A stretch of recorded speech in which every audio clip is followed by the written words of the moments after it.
Ave cohort. So change of plans this evening or morning rather, as the internet is being fussy and finicky. I'm going to be recording a VOD and posting the recorded video up. So it's just going to be me doing some single player stuff here in DCS, but since I'm still determined to get this going and doing the thing, we're going to go ahead and carry on with it. So welcome to the DCS Saturday Internet Down Special pre-recorded VOD.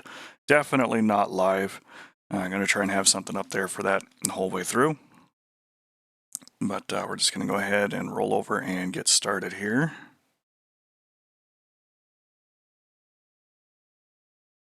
There we go.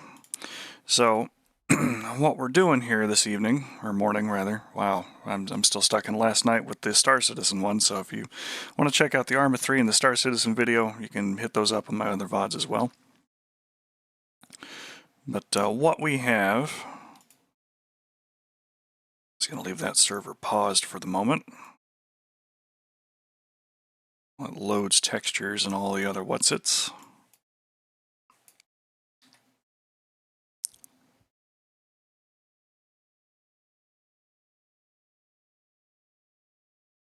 You can kind of watch all this happening too.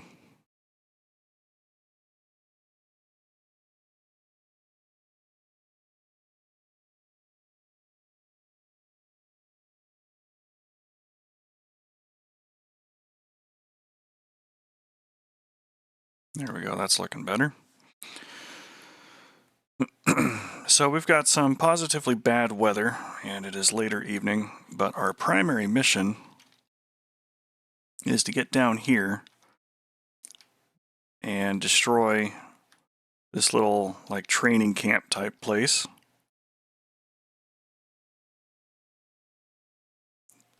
In Syrian territory. And they got some Scud launchers there, some PT-76s, because if we're going to do some light armor training for some of the basics as a tank, and do something a little lighter, a little more economical. Now, not every budget has the ability to grab their biggest and baddest tanks and drag them out to a firing line to shoot some live ammo. But our job is to try and pin this down and knock it out. Now, the problem is that it's in Syria, so there's a pretty hefty air defense network that is guarding up and down the coast. And there's some jets that are going to be up on cap, but we're not without some help. We've got a flight of some Strike Eagles, which has the super flanker sort of coloring and pattern and splinter to them, and some Nellis Air Force Base tail codes and things for the aggressor squadron.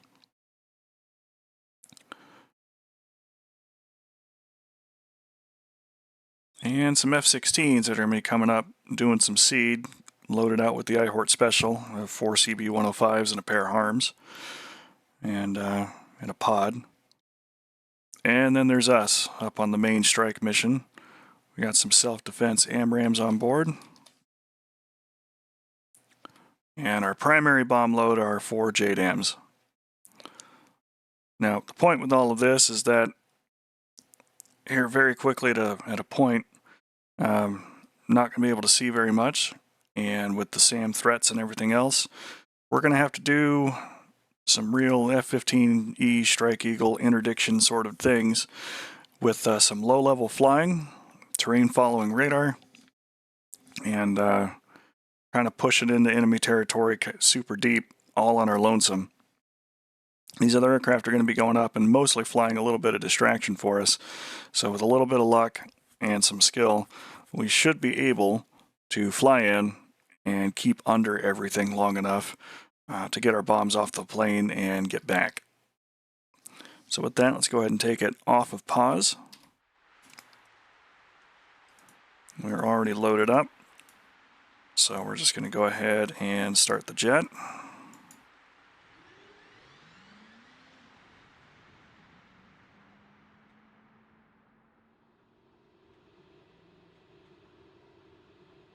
Getting all my switches and dials set up here.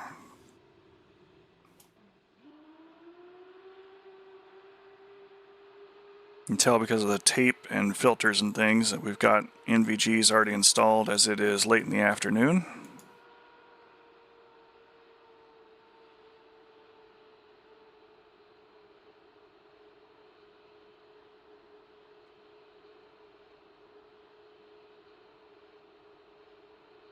Going to put our devices here in some standby modes.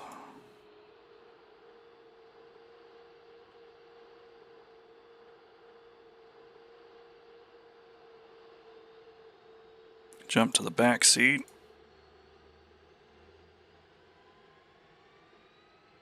Configure the back seat there so that we don't need to touch it at any point after that. Low altitude, low altitude.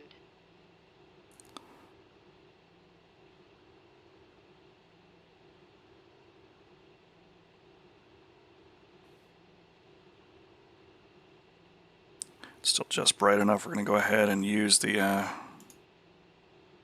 daytime mode. Just going to get that other engine cranked up. Chief, remove the wheel chocks. Copy. Wheel chocks are now removed.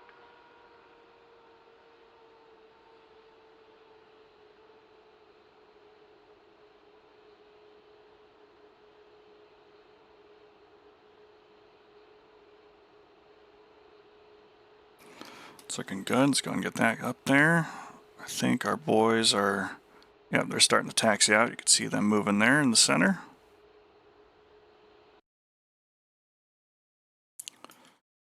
They should be out in front of us there. I believe our E3 Sentry is up on 266 and our KC-135.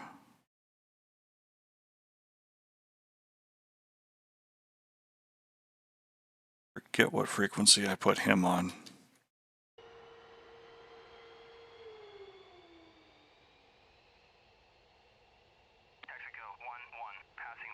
Oh, 133, that's right. I remember now. I made it easy on myself.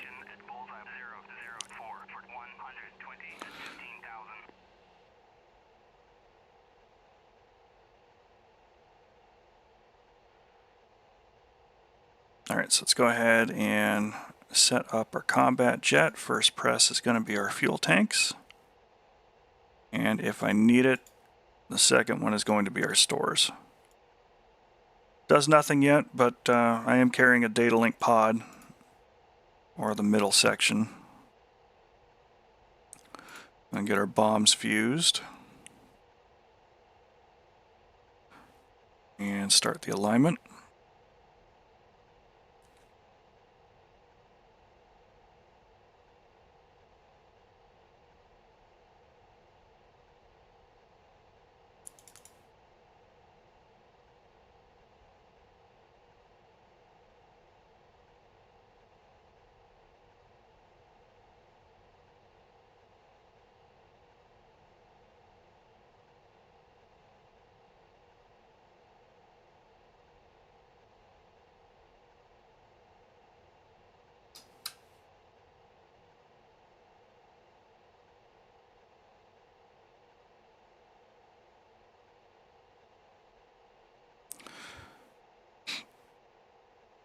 Right now we don't have any clouds directly overhead, but it should be raining pretty hellaciously there for us.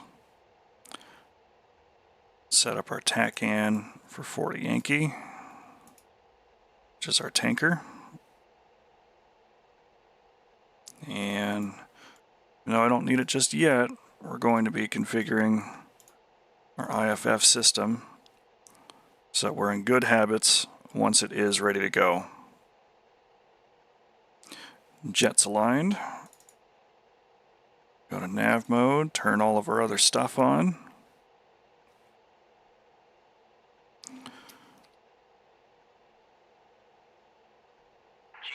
I think I asked to remove the wheel chocks already, but we're going to go ahead and just make doubly sure. Wheel chocks are now removed. Okay, and before I get going, I do want to go ahead and set up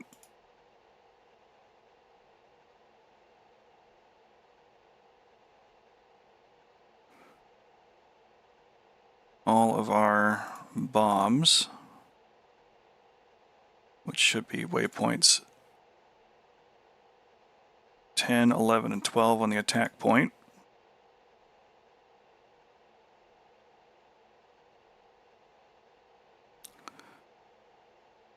We're just going to transfer that information right on over. As you can see, it is slewing both the pod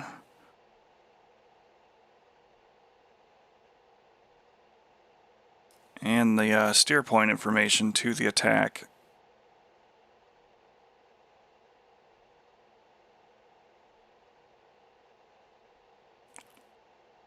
I am transferring that information to these bombs.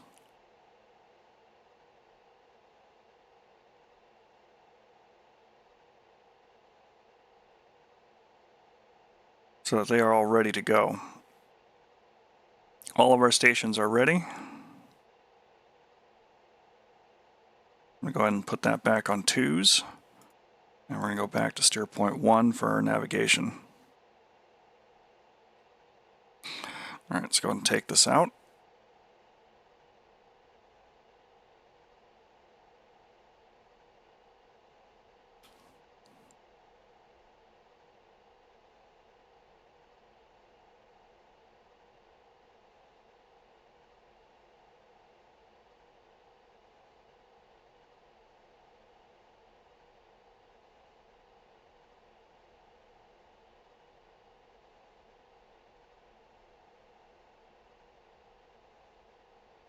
Our friends are already well on their way. Oh, I need to dial up our altimeter here.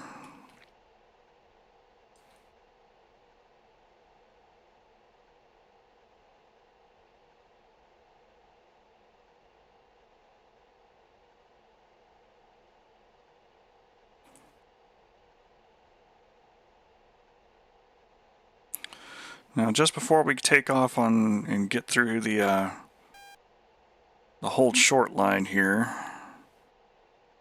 I want to take an extra step and go to the terrain following page. I want to set us up for a hard TF at 100 feet. What that's going to do is, if you have two flight modes for the terrain following radar, soft and hard, if you go with the soft, it is a gentler climb and gentler dive. But it does mean that you spend more time transitioning up and down as you go over an object that is blocking your movement. But if you put it in hard, it's a little bit of a higher G maneuver up and down to try and maintain that altitude, which should help minimize the time that you are exposed as you go over a given structure.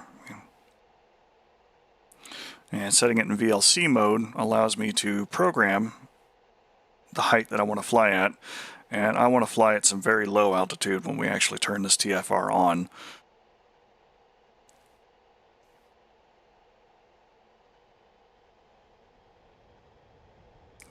Ooh, actually, hang on a second. I just noticed that we don't have anywhere near as much gas as we're supposed to. That is a mission editor issue.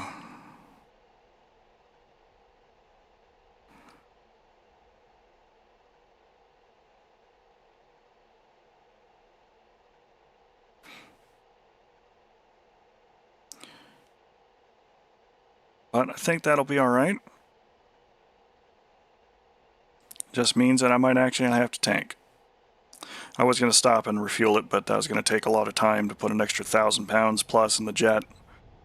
Or 10,000 pounds plus in the jet, rather. So rather than do that, since we're recording this one,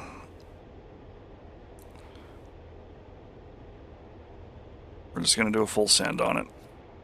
Alright, we're up. Flaps and gear coming up. Easing off the power.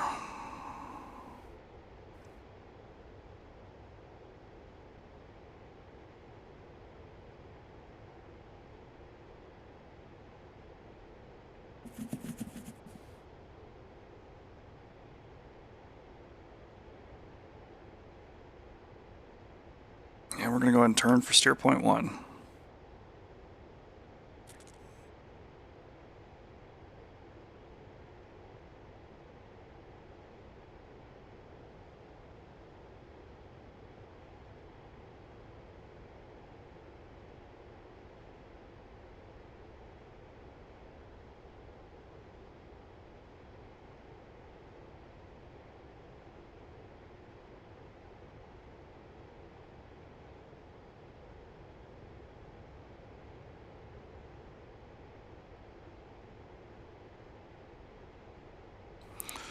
Some thick overcast, some rain, and here's the rain.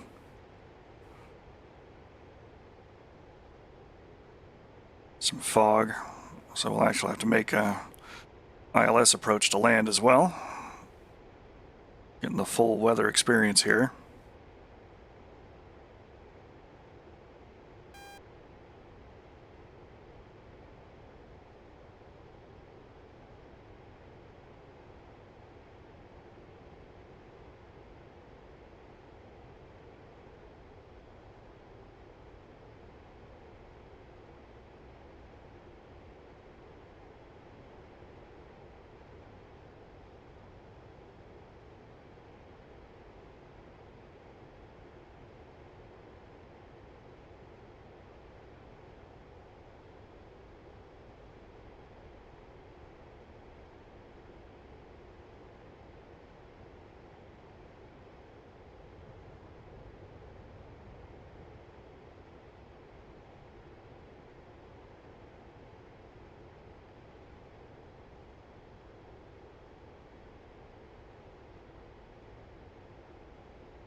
Look like climb up to about 25,000 feet while we're doing our initial cruise through Turkish territory.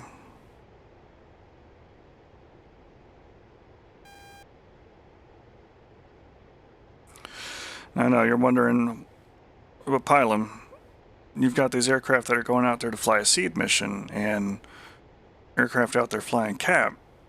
You know, can't you just wait for them to do their job and get in and attack the point? Well, the thing is that they're actually playing with an SA-5 system that could really keep us from getting in. And that's their primary mission. They're not actually dealing with some of the defenses and SAMs and things that we can deal with largely on our own by virtue of flying low and getting into the area.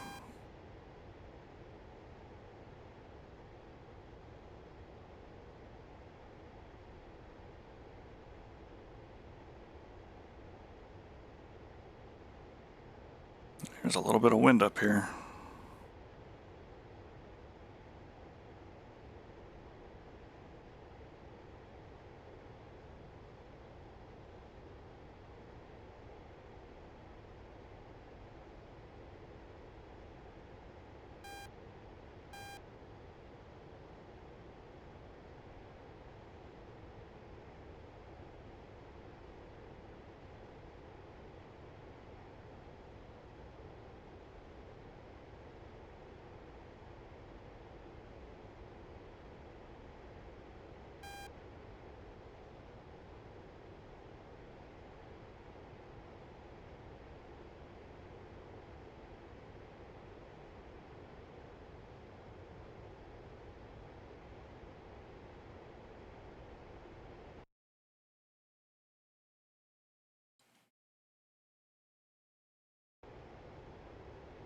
I'm actually going to go ahead and queue up steer point 2. We're going to start heading south.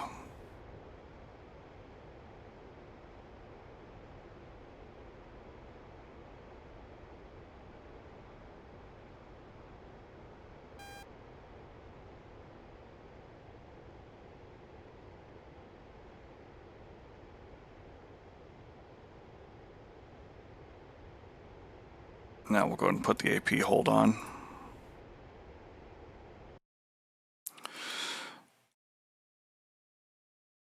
Looks like some of our jets are committing to a fight there.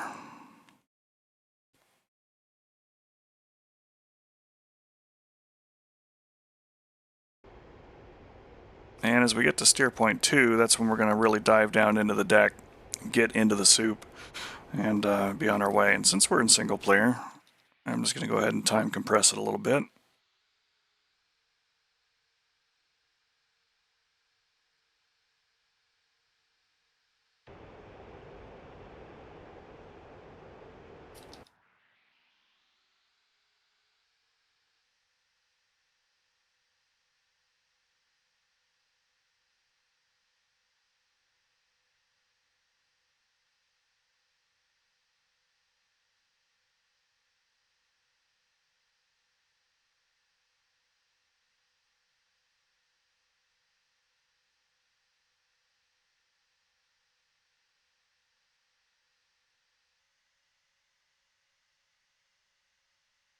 All right, we're within about 10 miles. Let's go ahead and shut down our lights. Turn the master on arm so we don't forget.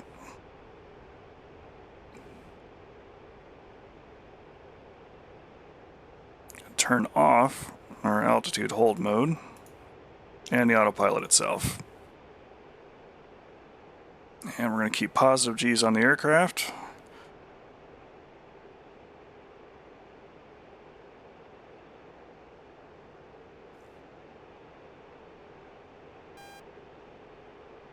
And we're going to go ahead and get low. Yeah, there's some MiG-29 radars out there.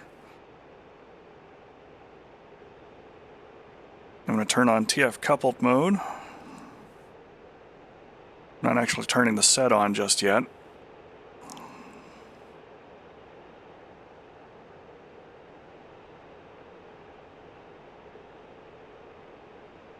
But since I can't see and I know I'm getting a little bit low,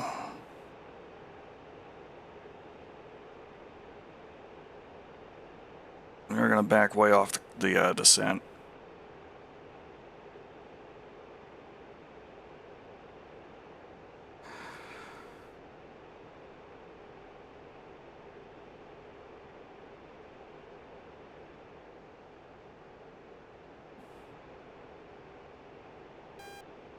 Alright, so now that we are kind of getting to where we want to be heading, I'm going to flick that TF switch to on.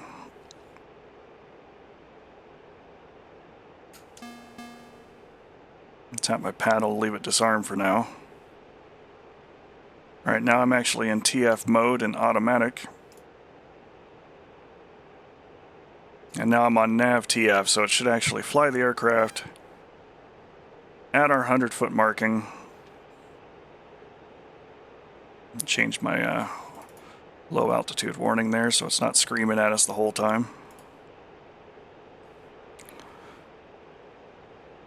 And here we are down on the deck in terrain following mode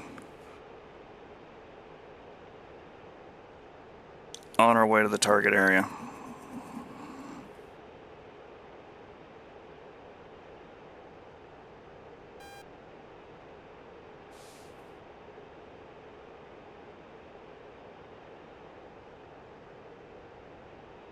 Most of what I'm going to be doing now is trying to manage the throttle and our fuel.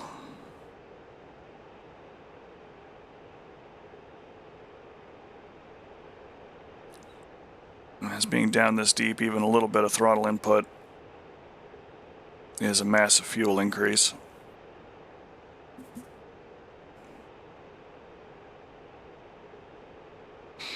Our attack points are starting at waypoint 10. So we've still got a few waypoints to go. If I was flying this manually, in a TF manual mode, there would be a little box that I would need to try and keep the flight path marker in, and it's basically stay in that box or die. The needles tell you where you need to be in order to maintain both your course to the waypoint and your desired hold altitude over your target number. And these carets here on the bottom are your turn limits for the terrain following radar to work. In autopilot mode, it will only fly within those two carets. Here we are, we're coming up on steer point 3. And should auto sequence to 4.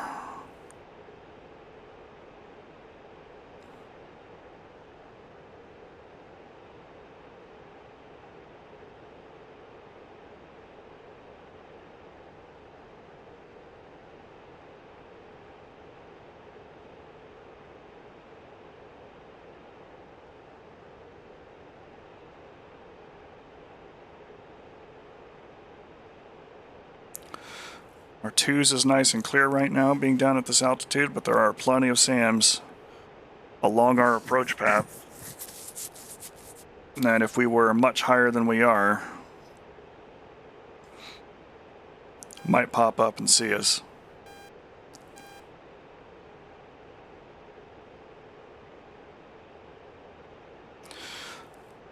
Throttles management is important.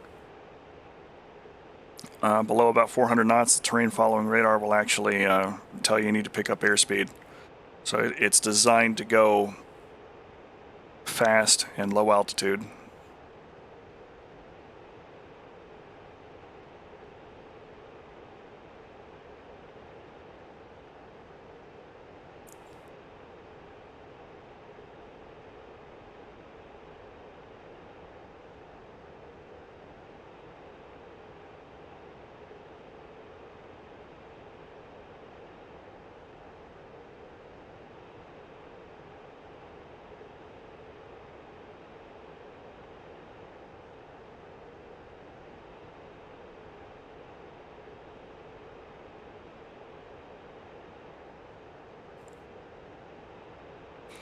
Looks like I might still have a little bit of gas in the external tanks. So we're going to keep those on for now.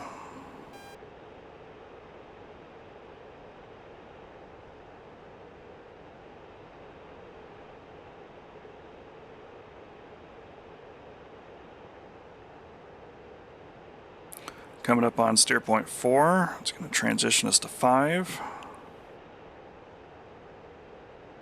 There's 5.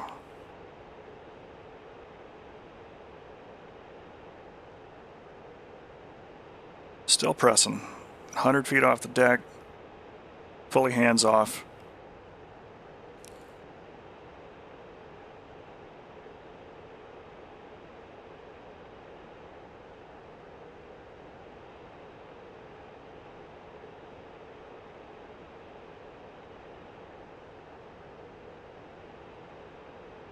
About 550 knots there, almost.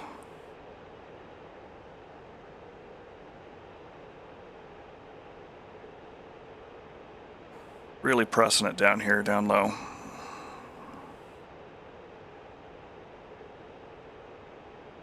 Our JDAMs are on standby, they're ready to go, the master arm is on.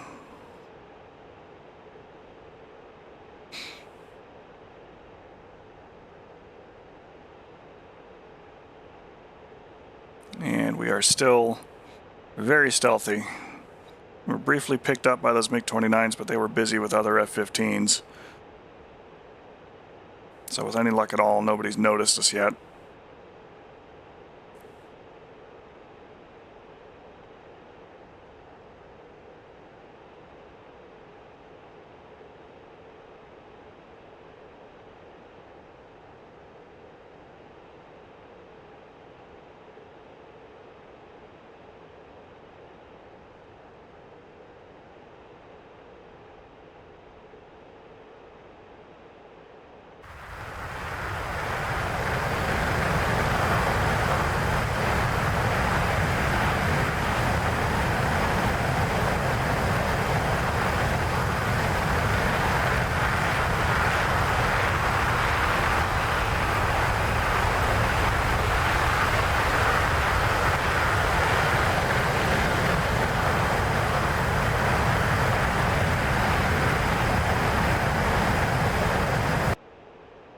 Take some screenshots there.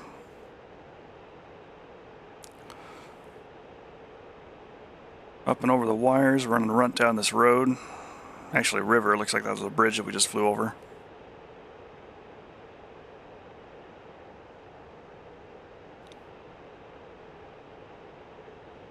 I don't really think we're going to get a glimpse of our target AO as we get to it. So we'll have to do some BDA with the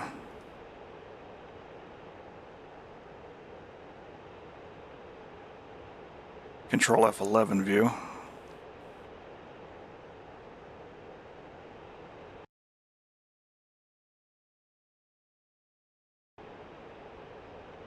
I'm going to override that and take us right to steer point 7.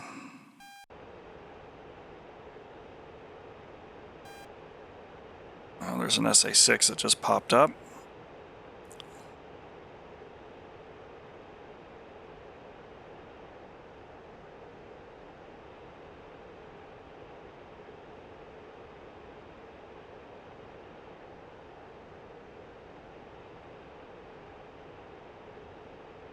Mm, 24 miles, steer point 7, still got 13,000 pounds.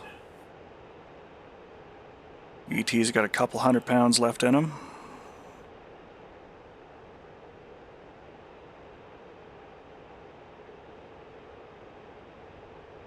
just like that, we're back underneath the hills, maintaining our stealth.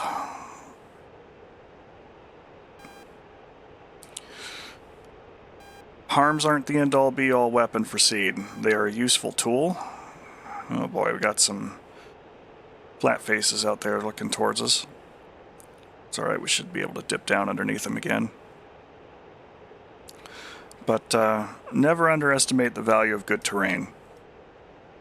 You know, especially if you can see the site from outside of its effective range to shoot at you, or designate it in some other fashion with waypoints, things of that sort. Plan a way of attack and use the terrain against the SAM site. If you can get close enough, 6-7 miles or so, you can throw bombs at those SAMs. You can absolutely eliminate a SAM site with nothing but iron bombs. And going fast, hot, low, popping up, doing a quick toss, you can get 7 miles or so out of a bomb at high speed.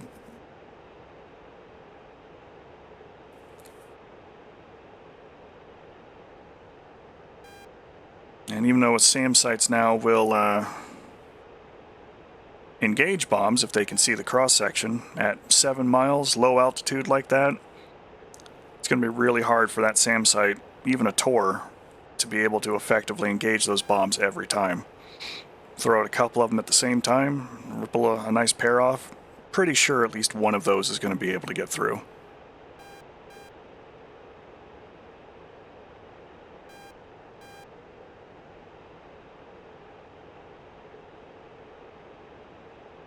Alright, roaring through here on steer point 7.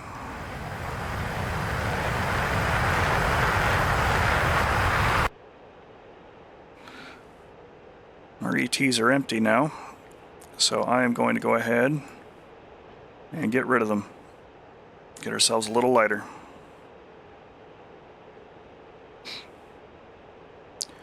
Steer point 8. Pull up, pull up, pull up, pull up.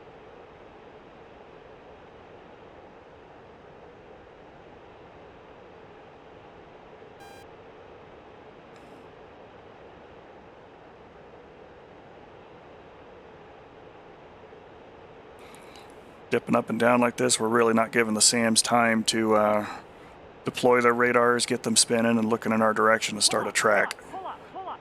So even if they are picking us up intermittently, they're not grabbing us long enough to provide any data for their missiles and begin a launch.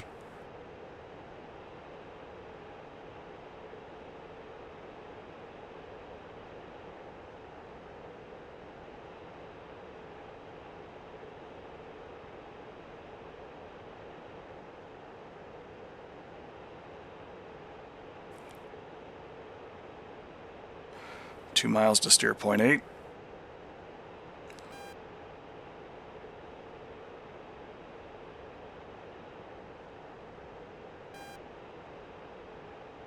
Turning for steer point 9.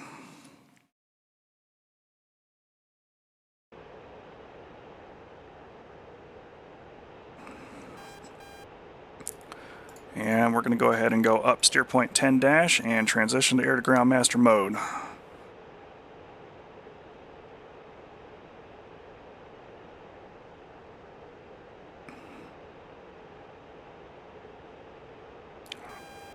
I'm going to take the plane out of TF mode.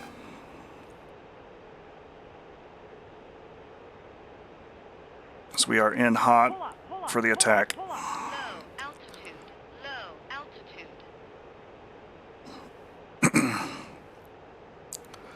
Getting a little bit of altitude here because I got 2,000 pounders on board. And 1, 2, 3, 4 bombs are off.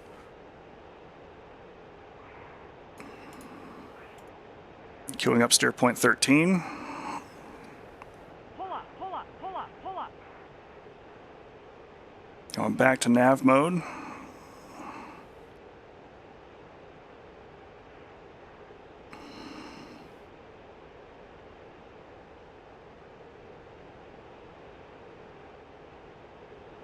Turn terrain following back on. Ahead.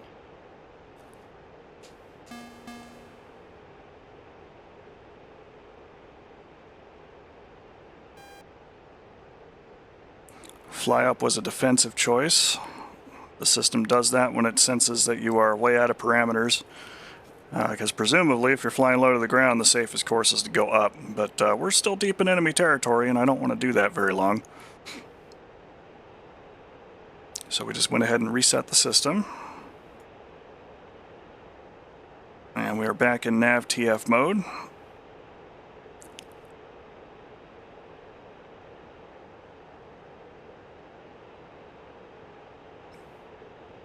And we're up steer point 14, so we're actually starting our way out now.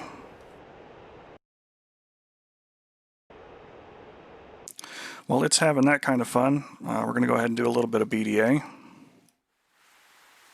Remember what this place looked like before. The J-dams went right where they needed to go. And that site is eliminated. All of the vehicles are on fire, all the buildings are destroyed. These outposts really don't have a destroyed, damaged state, so. But you can tell with the bomb crater impacts, they are right there. So really solid for a pre-planned strike, knowing right where something was. If I didn't know where that was, we'd be able to use the radar in some fashion in combination to try and scout that out, and I would try and do that a little bit higher altitude and about 20 miles out, because I'm really not seeing that in this pea soup weather with a pod to be able to get any kind of look or resolution on it.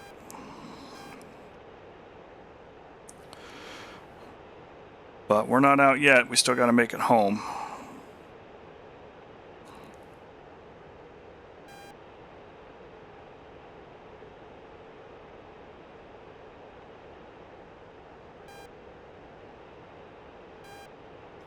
That said, she is on autopilot, doing this on her own.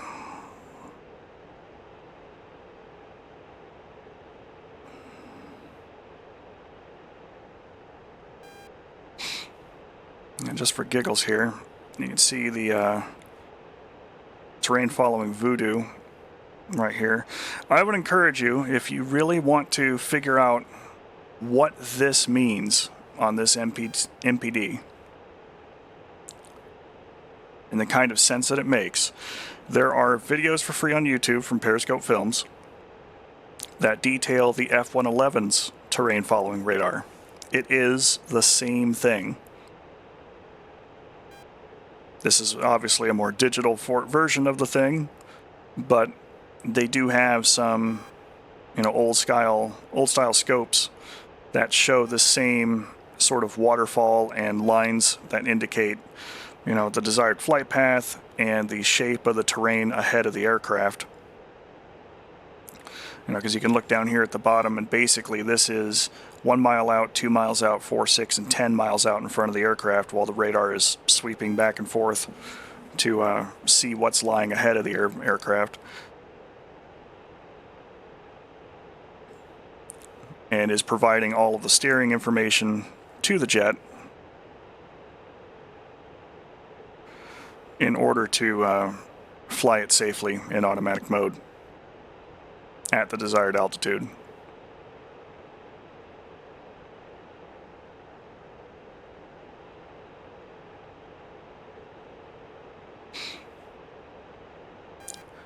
I believe the Periscope film in question is just F-111A terrain following radar, and it'll give you the whole spiel on the unclassified basics about how that works as a principle. Now we got 10,000 pounds in the jet. We're still cruising out. I believe we're still in Syrian territory. Oh yeah, very much so. Our F-16s are overhead doing their seed mission.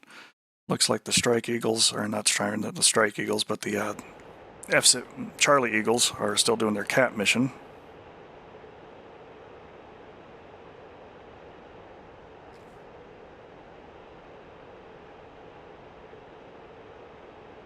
And we are still screaming back for home.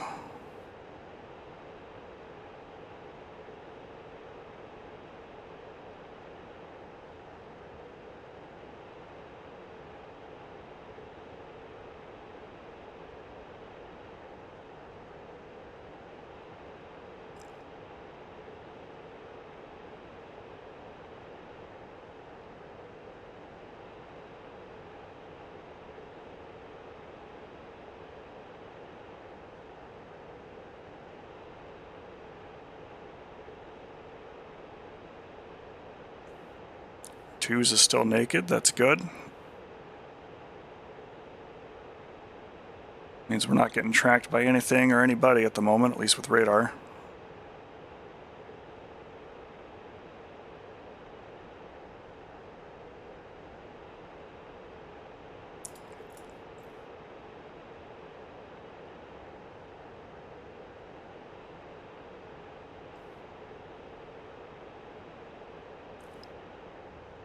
Of course, we're screaming down here low enough that we might, if they were flying about, find some helicopters.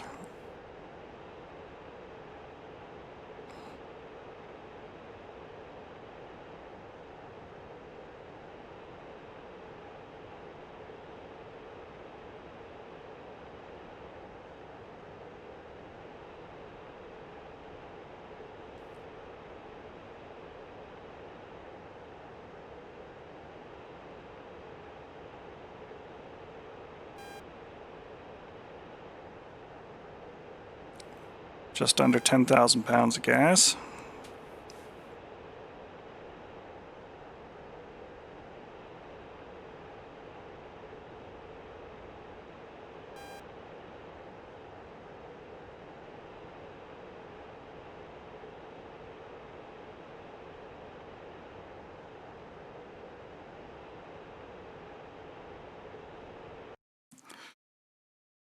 Okay, well, we're screaming for Turkish airspace.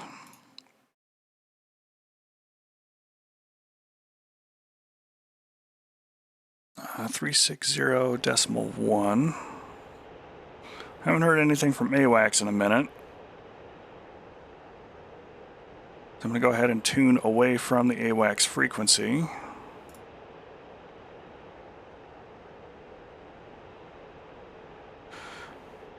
To the ATC channel for Incirlik.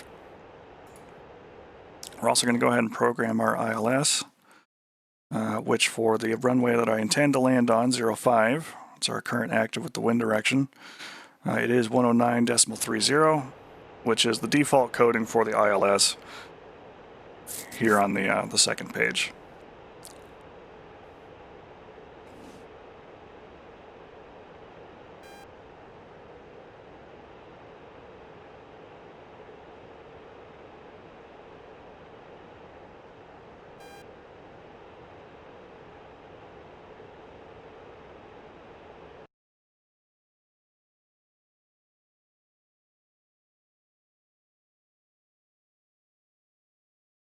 Should be getting a little closer here. Yeah, we're almost to Turkish airspace.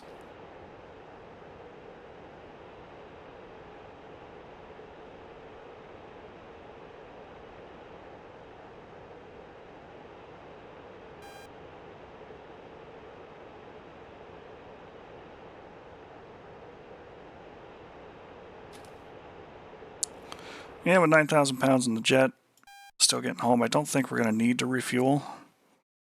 So I'm going to go ahead and reset my TACAN for 21 X-ray, which is going to give me the beacon there at the end of the runway.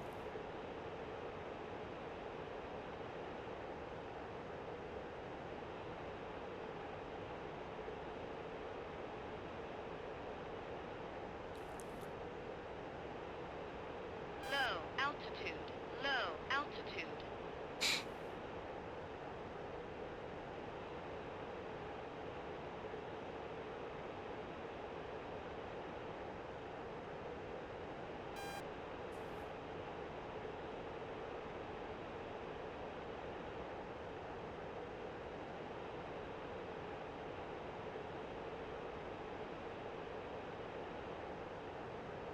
Go ahead and safe our weapons there.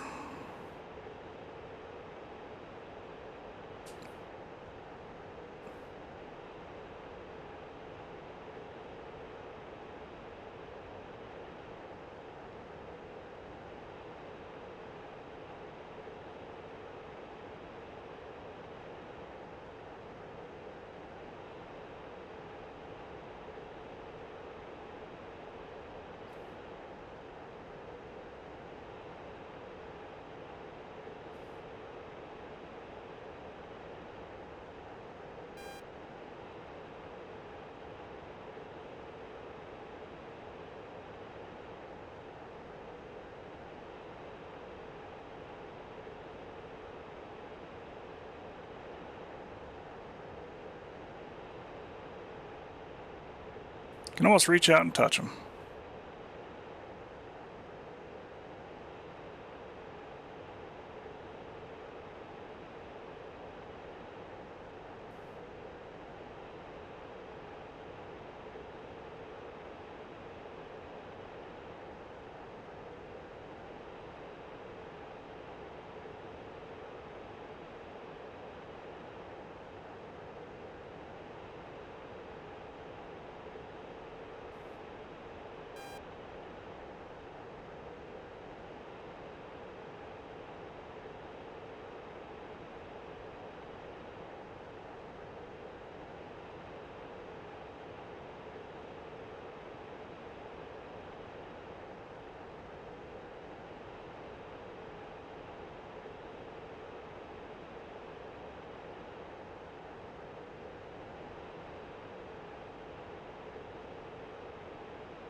Kind of chart our progress here. We are passing by Hatay. We've got a mountain here in front of us.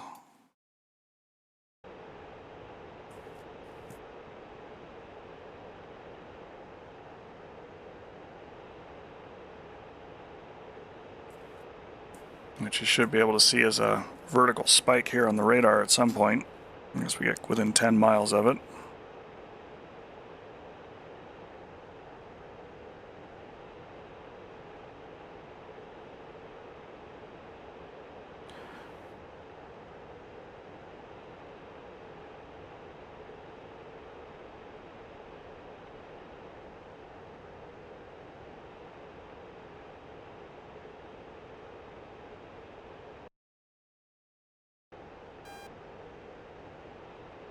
Alright, let's go ahead and disable the terrain following radar for the moment. Bing bong, letting us know that it is off.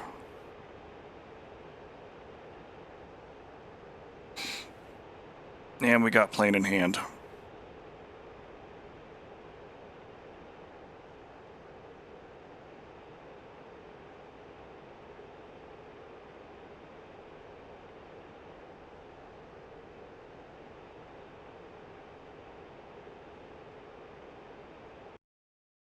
Waypoint 20 should put us on a good approach path for Incirlik.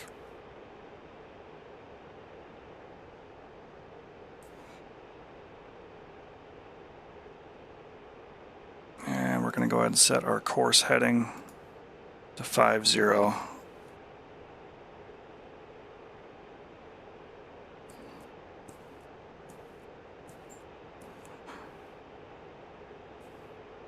rather our line to 50.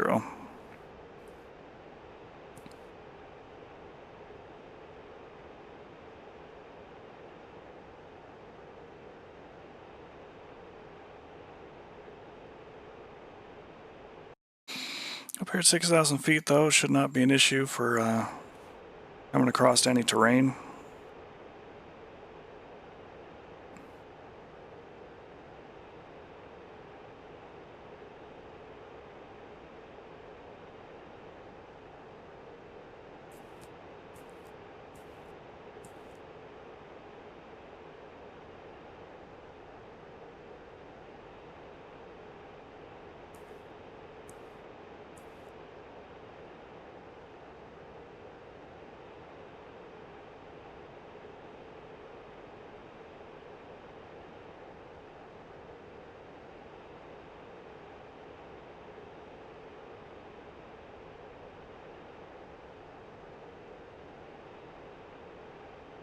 So we're more or less good to just kind of cruise. About 30 minutes of fuel left, flying at the current consumption rate. Well, more than enough for what we need.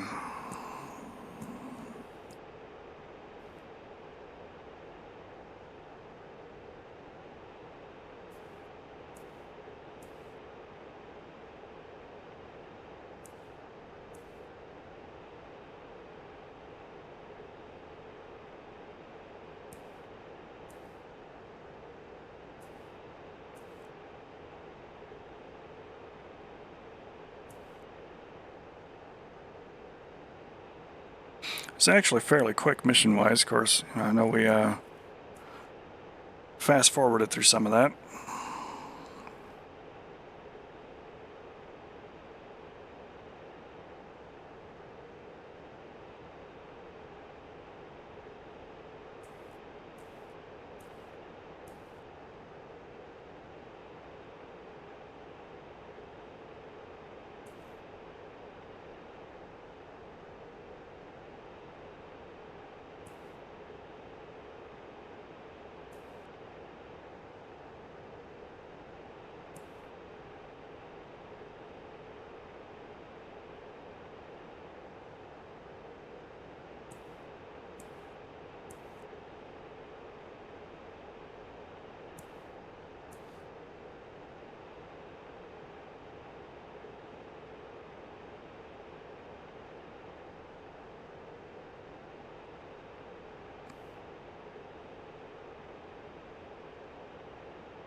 $17 miles.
Need to lose some altitude here.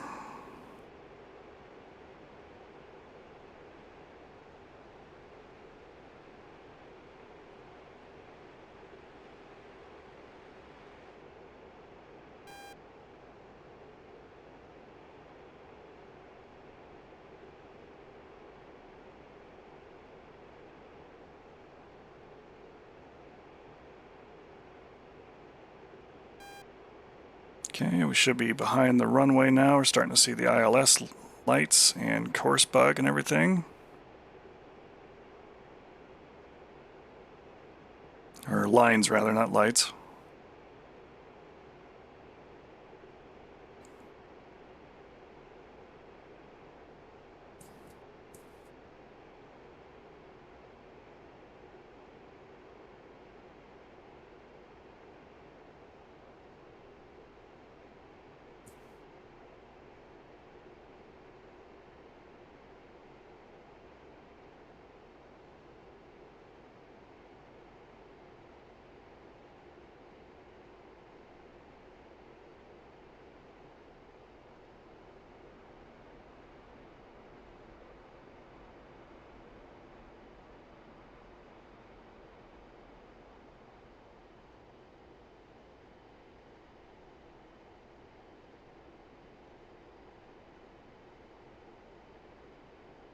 Go up steer point 21.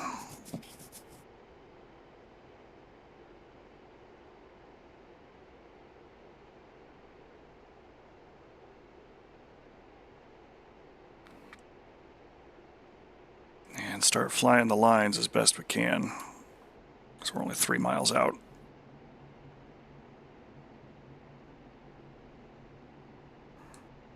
Under 250, gears coming down.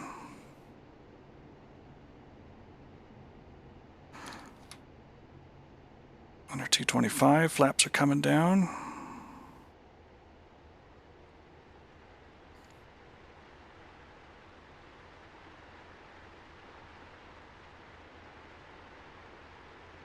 A little bit of turbulence there. Oh, there's our running lights.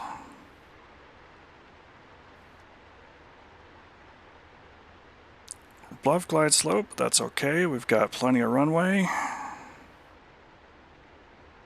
3 down and lock, flaps are good. Low altitude. Low altitude.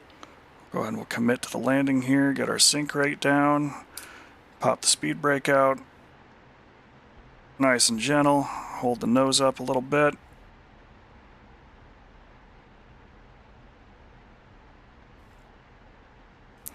Let the nose naturally fall and apply full brake pressure, full back stick, so we can get those stabilizers up, really give us as much drag as possible.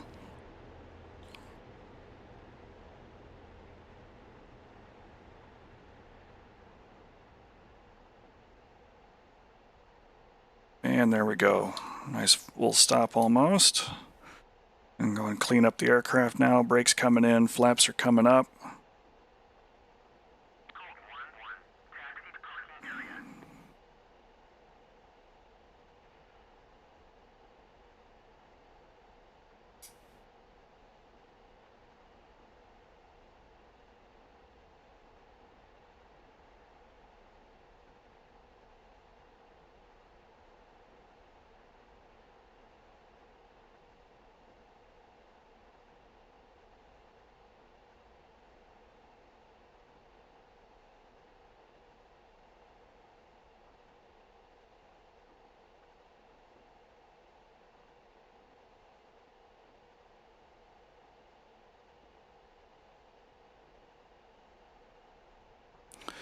Mission's not mission complete until we are back parked and stopped.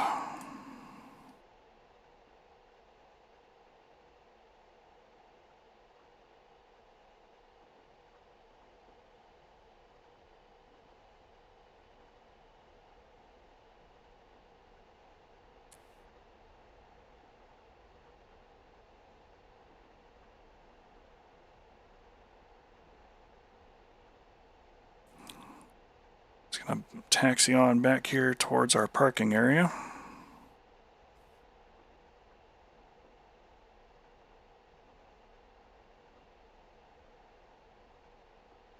And despite not going up with the full gas that I thought we might have needed for a mission that long, that low, and that quick, we still got 6,000 pounds on board the aircraft.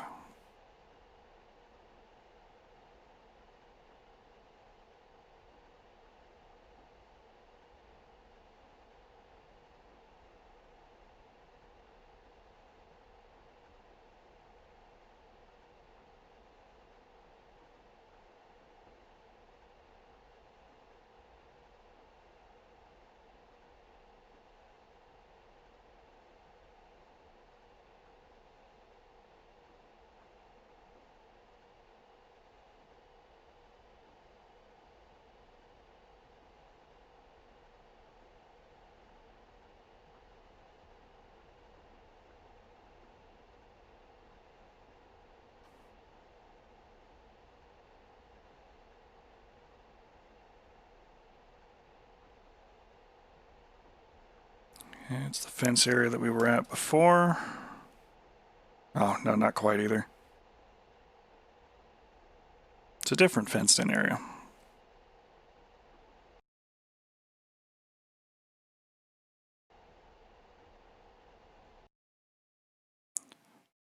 Took off from 2.5 there.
See if we can't turn her around.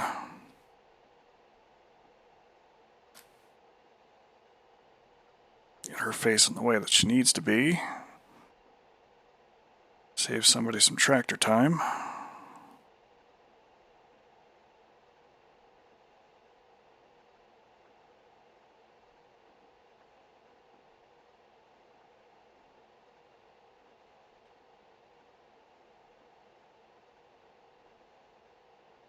Chief, place the wheel chocks. Copy. Wheel chocks are now in place.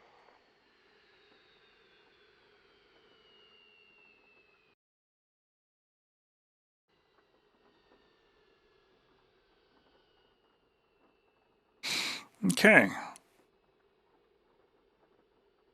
And that mission is centered up and complete. A little bit of fun with the TFR.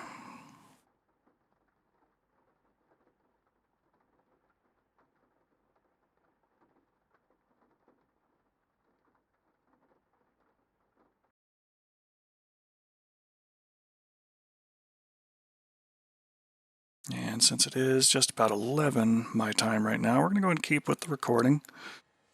And I'm going to go and pull up another one.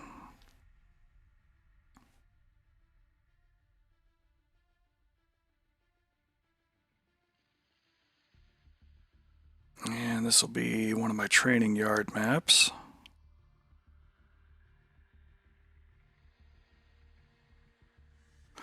Another nighttime, rainy, sort of low visibility deal.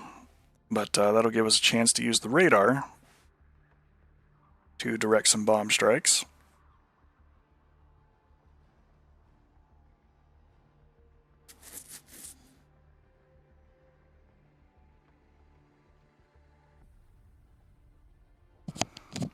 Remind me as we just get situated here while this is loading.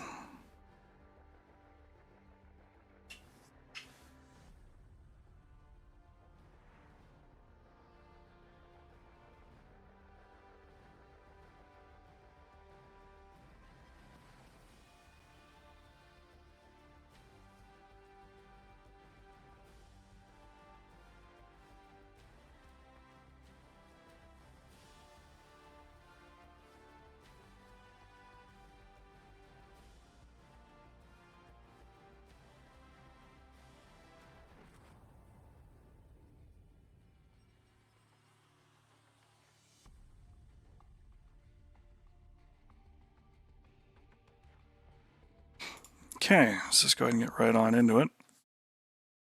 And basically what we're going to do is, normally I get in and there's an SA-11 site that I've got all set up. That's one that we get in and toss bomb and attack and all of that, and then turn around and bomb some other targets and maybe do some air-to-air.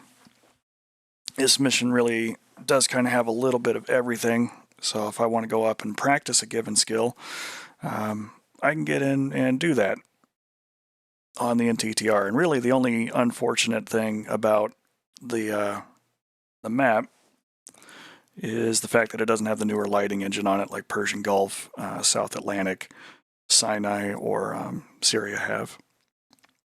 So that part's a little sad. But that said, it is Nellis. And if we were going to do training things there, the NTTR is really kind of the place to do that. For a little bit of, I guess, semi-realism there on that.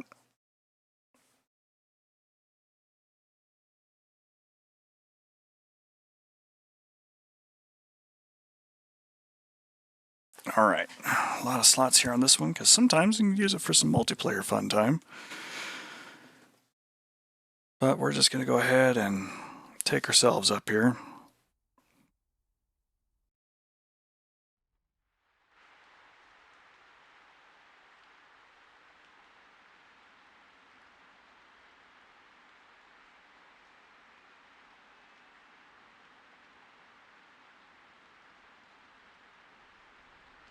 And I think what we'll do is just nothing but big JDAMs, the 2,000 pounders.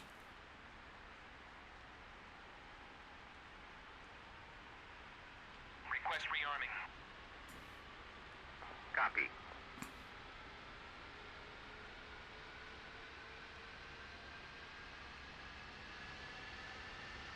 You can tell with the without the lighting engine on, you're not getting any of the ambient lights that should be producing light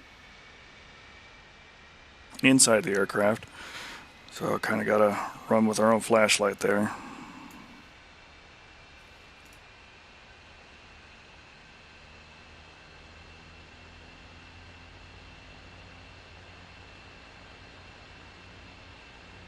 Rearming complete.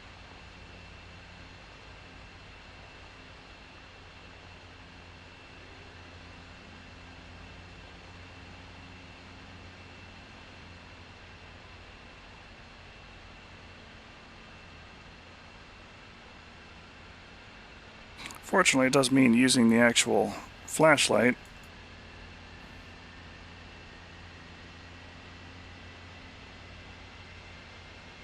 To kind of poke around and look at stuff.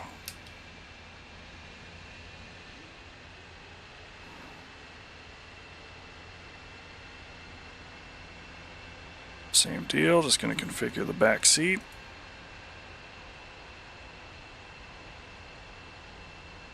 I do like working with a human Wizzo. Human Wizzo really kind of gives you the full range of everything out of this bird.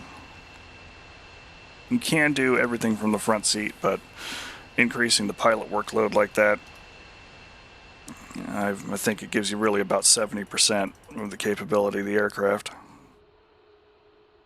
which is still a lot, all told.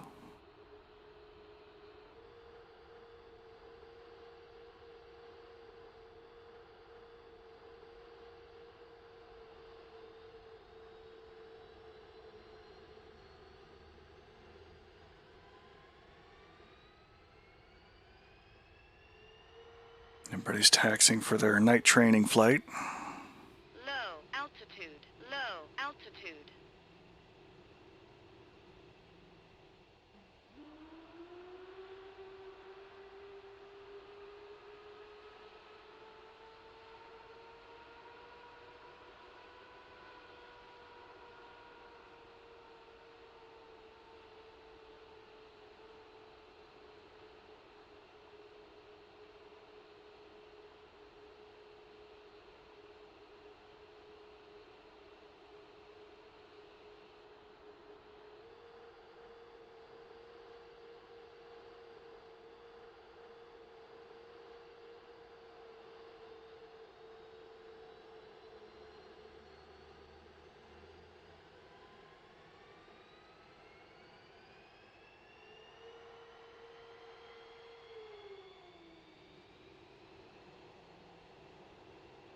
Okay, good. We got start up there. Start the alignment of the aircraft.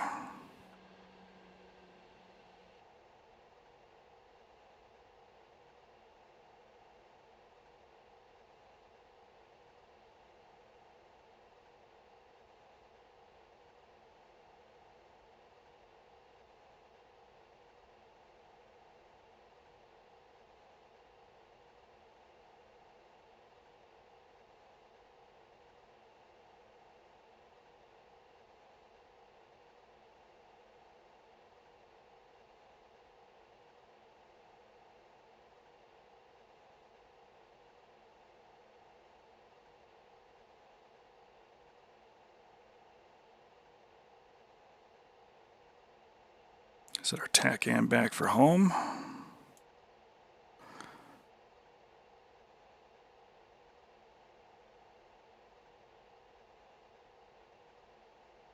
Nav flare still not warming up. It's in not ready status.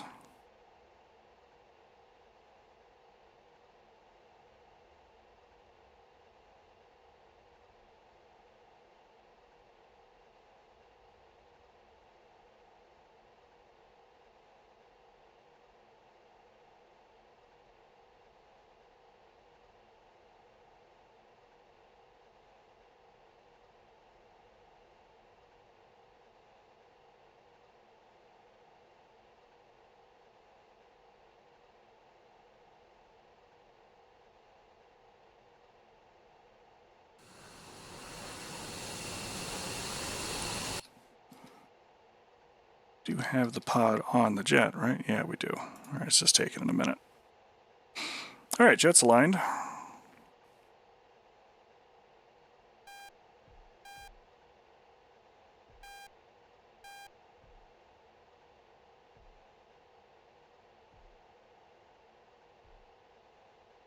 Have Mr. Crew Chief get the chocks off the jet. Copy. Wheel chocks are now removed. Nav flare normal.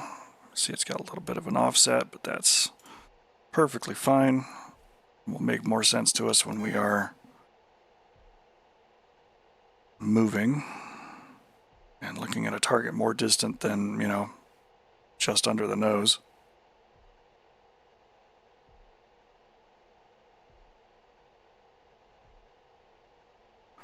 Got some F4s and F5s parked here. I'm looking forward to replacing those F4Es with Heapler's F4E.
And line up here on 03 right.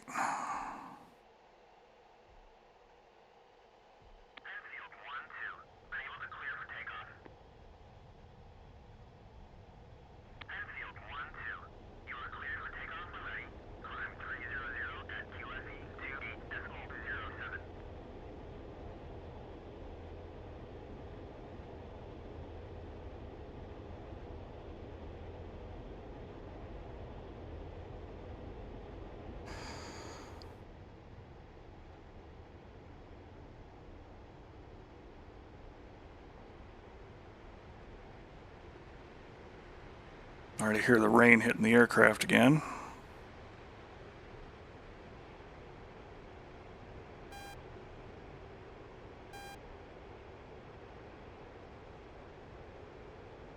And we'll back it off out of burner.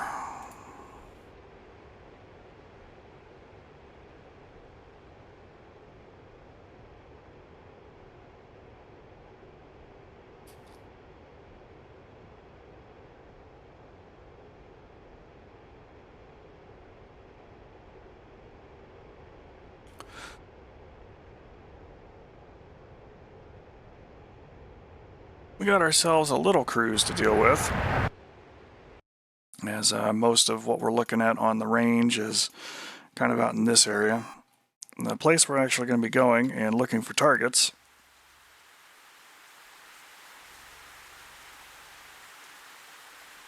is not spectacularly visible. It's going to be super faint to see it. Try and get some contrast there for you if you're looking on YouTube or something later.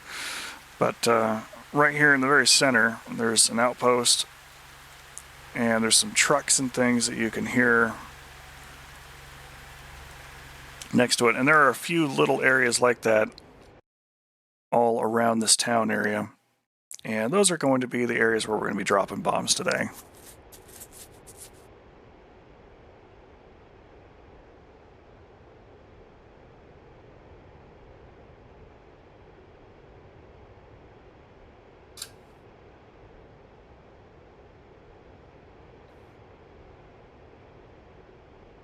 The weather is otherwise extremely garbage. So it's going to be pretty much all radar. And once we get checked in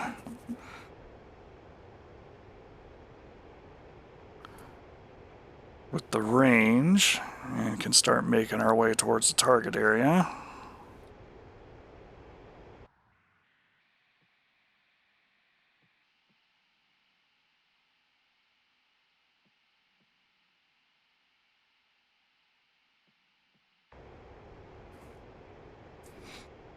I'm going to have us do another fast forward cruise until we get into the area.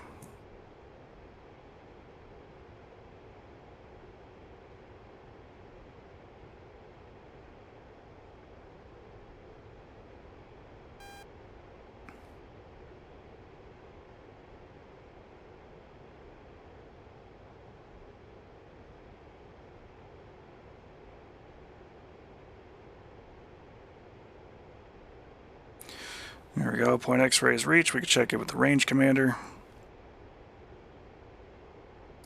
Proceed north along the Sally corridor, Caliente Alpha, follow waypoints to objective area.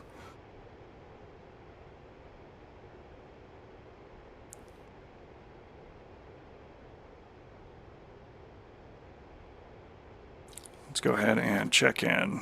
Check in, acknowledge, good hunting, welcome to the range.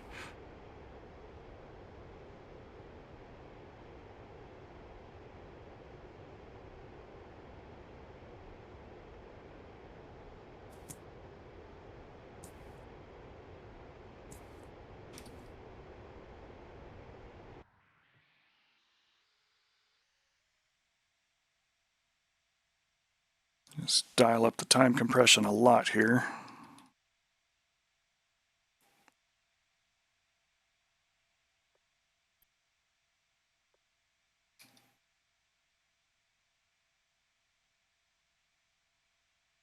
I think I'm gonna kill these lights first.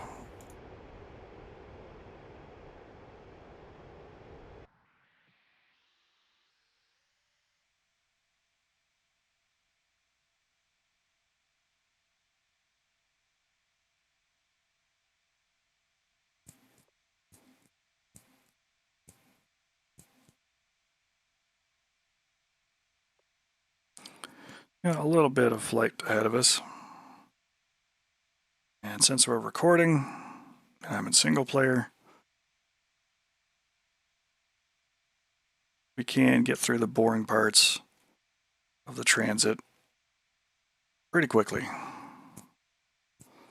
Or at the very least, more quickly than it would have been otherwise.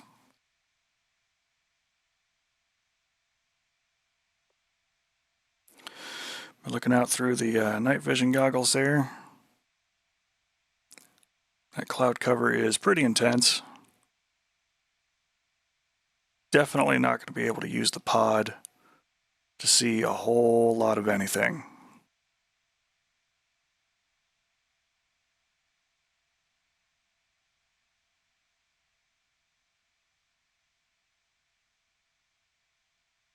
In fact, it is somewhat worse than the last mission that we just flown.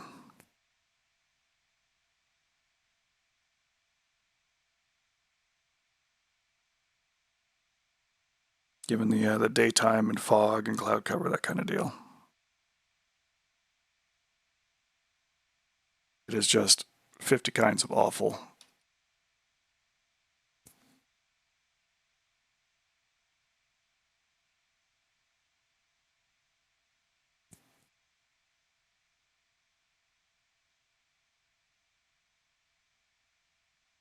At least in terms of the weather. I do like flying in bad weather in DCS. I think it does have some pretty impressive weather type systems.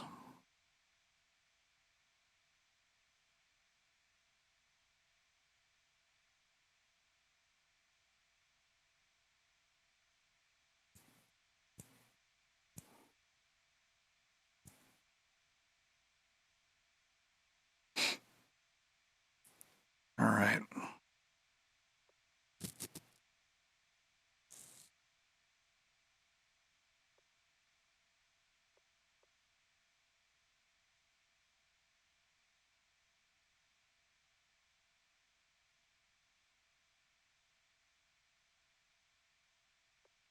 think we might actually be at cloud level for some of these things.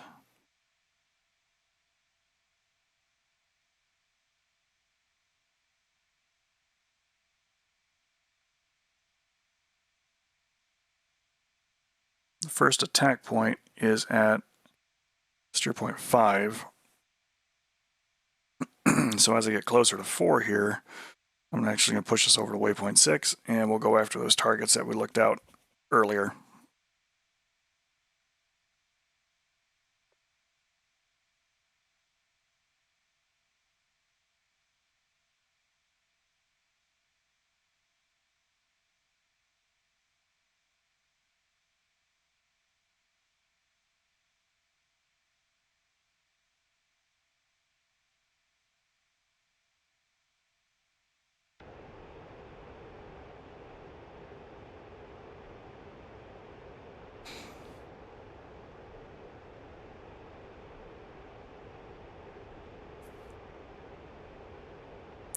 Alright, so first things first, we're going to make the radar soy for ground radar.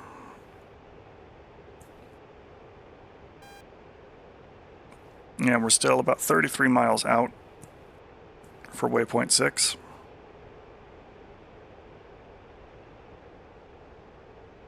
And we still have a little ways to go. We're going to go ahead and queue up our smart weapons page. Now, some of the things that we've noticed here, because this is still the first release for DCS with the JDAMs on the F-15, so there are some known issues with it. The first one that I've discovered, that may or not have been on the actual page for it, is if you don't step through all your stations at least once before you start programming them, it will just get rid of the bomb on the pylon. It won't let you select it anymore. The bomb will still be there, but you can't drop it. You can't reconfigure packs because smart weapons are self-identifying to tell it that there's a GBU on that pylon. So really the only thing that you can do is jettison the station through packs in order to get rid of that bomb. So I always pull up the smart weapons page and cycle through all of my stations. The other thing that I've noticed is that usually either the center station or the left CFT aft station, the first time you step through it, will not allow itself to be bugged again. And the way that I get in and fix that is just reselect the pylon, reselect the CFT that it's on, and it should move the bug right back to where it needs to be. But since we're getting closer to where we need to be now, and we could see waypoint 6 there on the radar, it's kind of buried in that green field. We're going to need to take a little bit of time to set it up, but we're going to go ahead and designate, and it's in the blind zone. Turn off the autopilot here, because what we need to do is offset by like 45 degrees or so we can get out of the blind zone, and then we can properly map the area. And it gives us a little countdown timer in the bottom left. And we can actually start seeing some of our target areas with the radar in absolute crap weather. And since this is an area, I'm going to go ahead and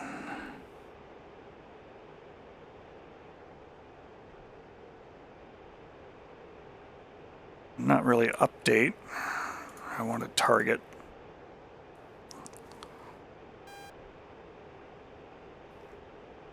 So I want to mark that area as a target and transfer that information from the radar to the bomb.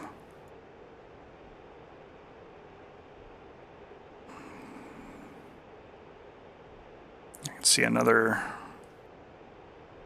area there, kind of getting almost out of parameters and range here. So we're within 3 miles. Yeah, it's an auto freeze, so we're going to need to extend. The further away that you can do that the better.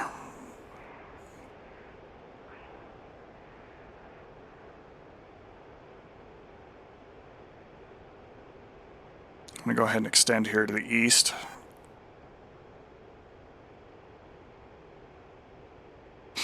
Probably at least 15 miles or so.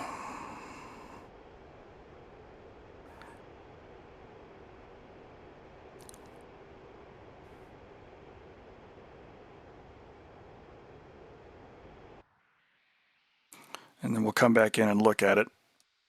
We got one bomb designated so far. I kind of want to designate some more of them.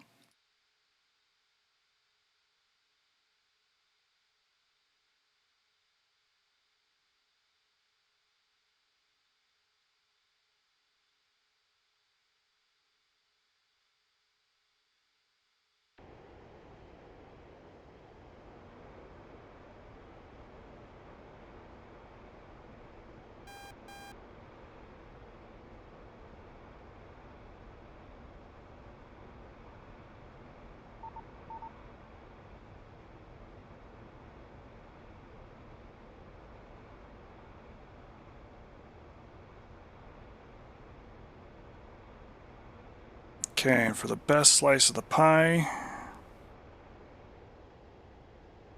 kind of want it to be about 45 degrees in between those two areas. There's a blind zone for the air-to-ground radar directly in front of the aircraft.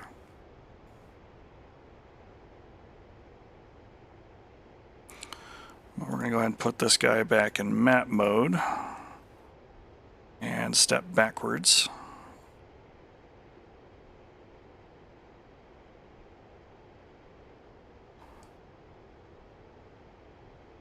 And then designate that spot again so we can kind of look at it with the radar. It's going to take a few seconds to generate a picture for us.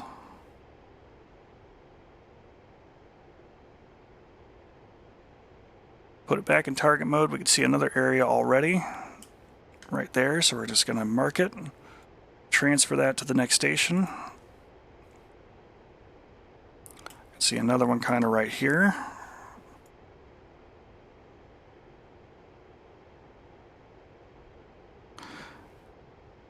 And now I kind of want to put this back in map mode so I can get a look at, ooh, I think that might be it there.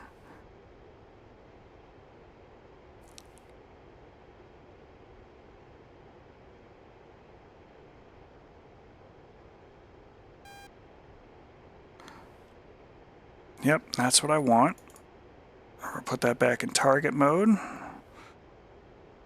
Designate that spot right there.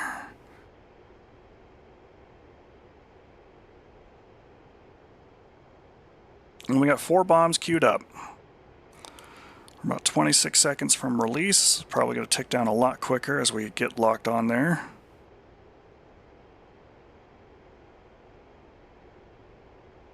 We're going to be a little lopsided once we drop these bombs.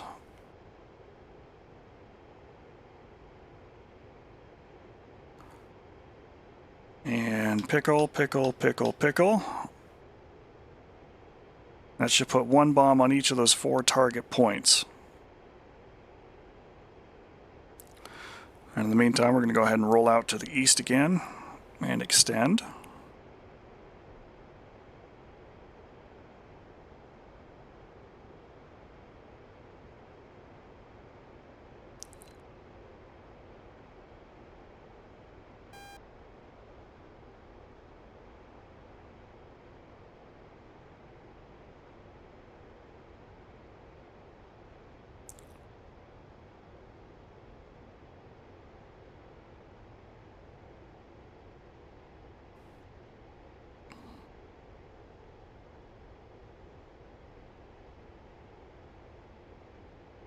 About 15 seconds or so. But we are getting our kills there. It's a training mission, so I usually leave the BDA up so we can figure all of that out. So since we're heading back towards steer point 4 for a minute and the jet's definitely going to be safe, let's go ahead and get down here and see what the aftermath of some of this is.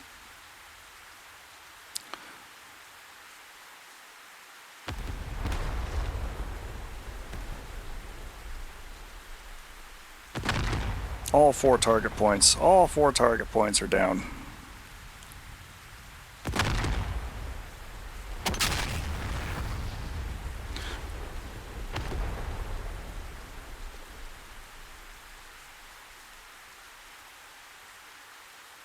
Super hot.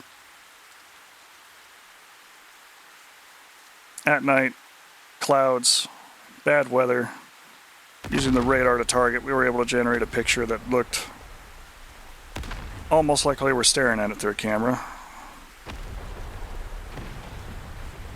And those bombs are all close enough to have really done the job.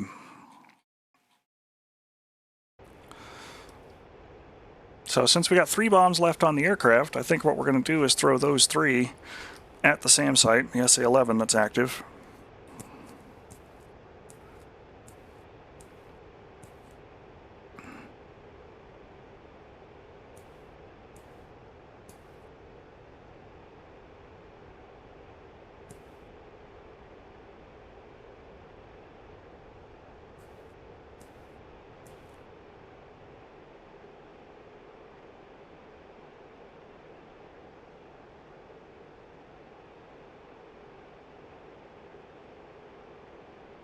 It is guarded by an SA-15.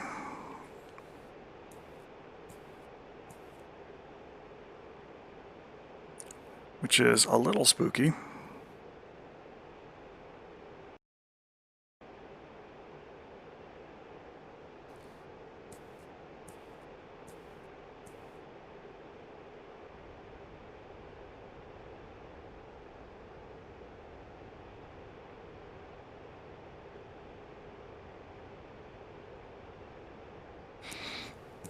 But since we got our attack waypoint up, it is a known position. We are going to go ahead and transfer that information to at least 1 bomb. And if we can,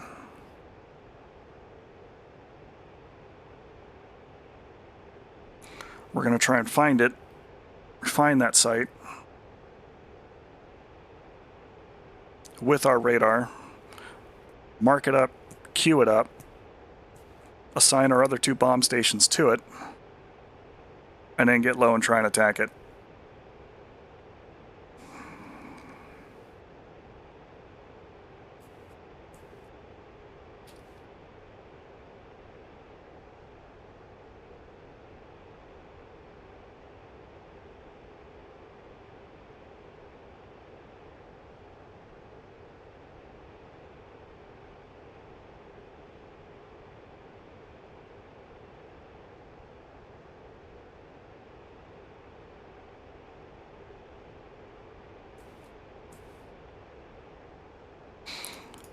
I'm going to put this guy back in map mode. And there's the 11. It's looking at us.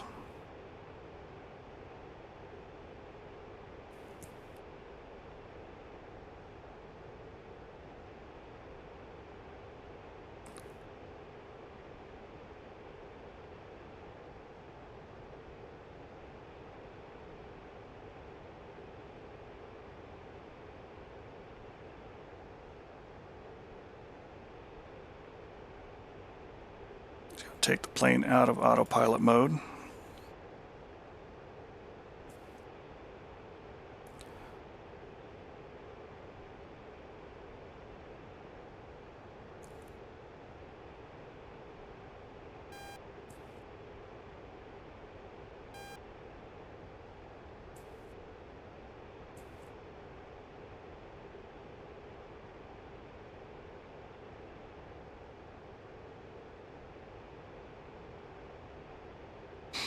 Get a little more altitude so we can try and get a better look down image of the area with the radar.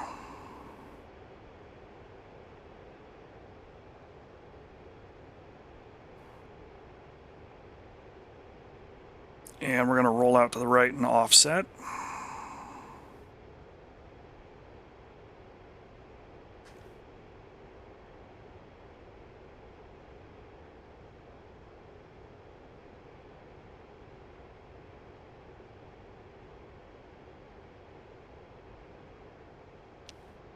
That's a little hideous, so we're going to try and get another update.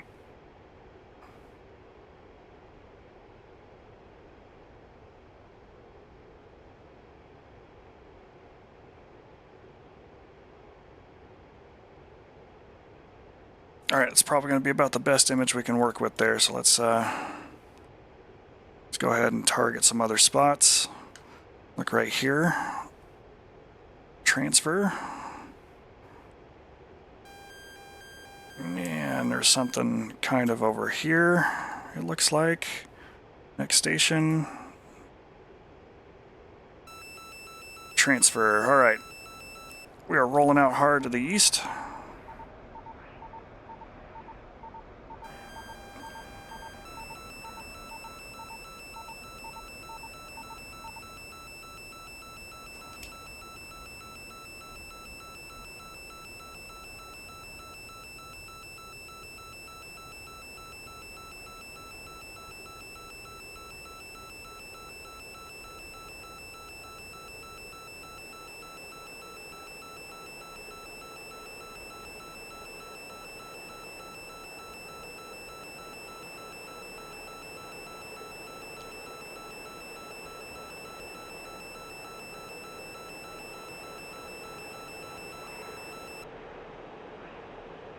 Over G. I know, Jet, I know.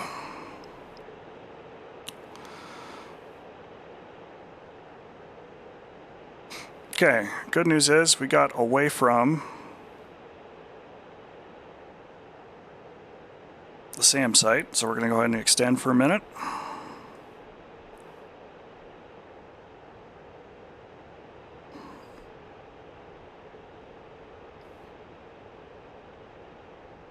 About 20 miles out.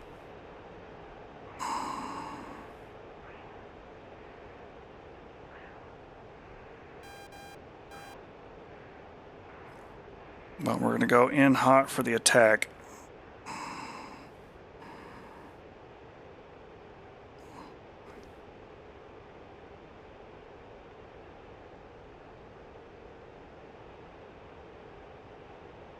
Try and fly about 1,000 feet off the deck.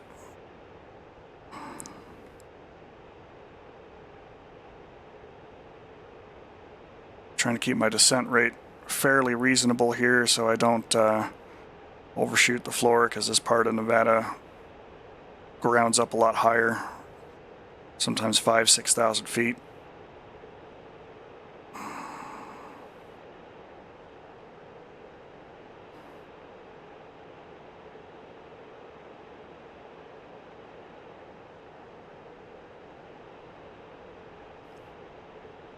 There we are.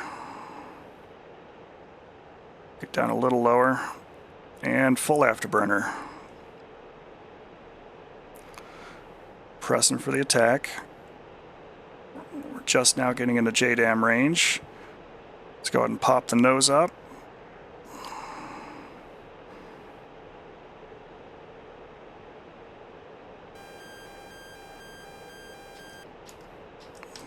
Bombs are off. We're going to continue our climb. Over G.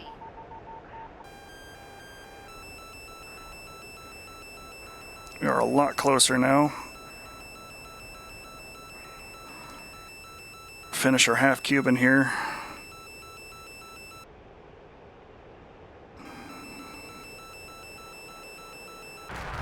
Ooh, got killed by it. That's unfortunate, but let's see if we can get our revenge.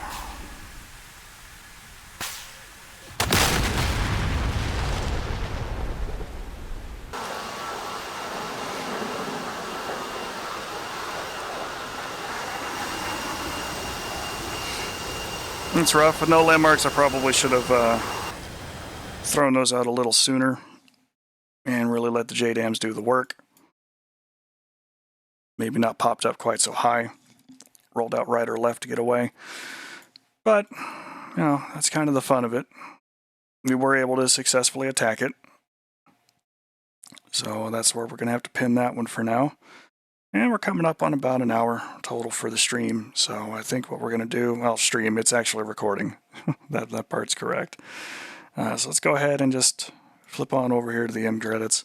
I appreciate all the likes and subscribes. If you like what you see, if you want more of what you see, definitely hit that follow button. Like and subscribe on the YouTube channel if that's the way that you're watching it. Appreciate all of that. If subscriptions aren't your thing, you can always buy me a coffee. You can do that there at coffee.com/PylamJRomar. And you can always catch this and other VODs or recordings, depending upon how the internet is letting me do things. There at YouTube and at PylamRomar. Generally speaking, I run a few events out the week that are pretty standard, in addition to some random pop-up streams, depending upon energy and effort and all that good stuff. So Monday night, I usually do classic game streams starting at about 9 p.m. Friday evening, we usually do Arma 3. Right now we're doing some Semi-Zeus stuff. Sometimes we've done Liberation, sometimes we've done some Antistasi, but that is with Faye and the Hunt starting at 6 p.m. Other nights, if we finish early with Arma, we tend to flip it on over to Star Citizen, so that's not unusual to see. In fact, that's kind of what we ended up doing last night, took the Reclaimer up. And on Saturday morning, starting at 9 a.m. Pacific, we tend to do DCS Saturday morning, where you can watch me go up and get shot by SA-11s with the best of them, or, whatever aircraft happens to come up. We get into some good dogfights from time to time as well. And, again, sometimes it's possible to do everything right and still lose. That's just kind of the nature of the game sometimes. Granted, didn't do everything right here in this last one, because I really should have just popped those bombs off, rolled 90 degrees right, and gotten out of there. So, things to remember for the next time. Also need to just spend more time doing some stick things during the week, but we'll figure that out. Got upcoming break of a sort, so I'm not going to be doing any streams or recordings, things like that, from the 22nd through the 25th of December for the holidays, as I'll be spending some time there, doing family things, as that's important. Very crucial, very critical. And I hope that you guys are too. I really hope you enjoy all of that. With that, though, we will close this out as we always do. Always ask for consent. Try to communicate best you can with your partners. And try to be decent human beings where and how you can. I hope you've enjoyed everything here tonight. I hope to catch you again next time. And with that, pile them out. Thanks for watching this recording.